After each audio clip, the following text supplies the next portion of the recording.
Captain Ibrahim Traoré has become a symbol of resistance and revival across Africa.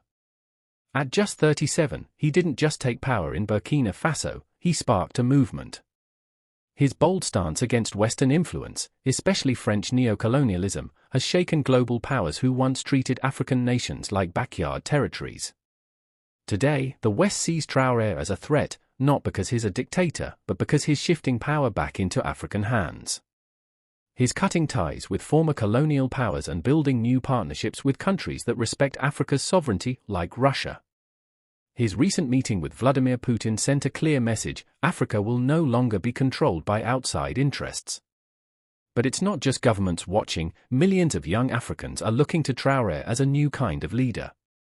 A leader who talks about dignity, independence, and unity.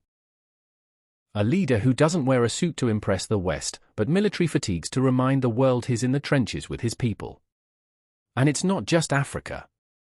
From the Caribbean to parts of Europe and the Americas, more people are recognizing the hypocrisy of global politics and standing with leaders like Traoré who dare to challenge the status quo.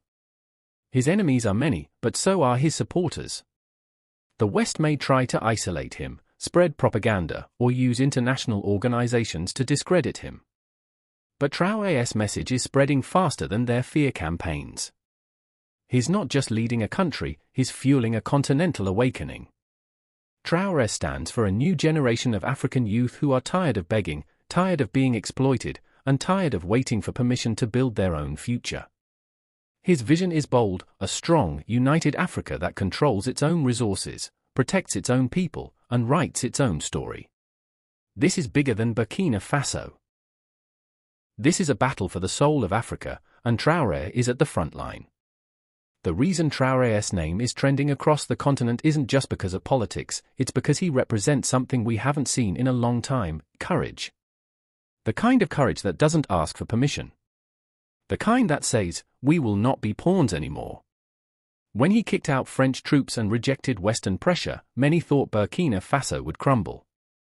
Instead, something incredible happened: young people filled the streets, waving flags, chanting his name, and reclaiming their pride. In a world where leaders often serve foreign interests, Traoré dared to put his people first. That scares the West. Because if one African country can rise, what stops others from doing the same? Now, Russia is stepping in, not to control, but to cooperate. Moscow sees what's happening in the Sahel, and it's choosing to back sovereign nations who want real independence, not debt traps and military occupation. The alliance between Traoré and Russia is strategic. It sends a message that Africa has options beyond the old colonial masters. At home, he's not perfect. No leader is. The fight against terrorism is far from over. But in the eyes of many, Traoré is doing what others were too afraid to do: challenge the system that keeps Africa divided and dependent. And that's why support for him is growing, not just in Burkina Faso, but across borders. On TikTok, Twitter, YouTube, young people from Nigeria to Ghana, from Kenya to South Africa are saying, we want a Traoré of our own. This is more than politics, it's cultural. It's spiritual. It's a shift in mindset. Traoré represents a break from fear.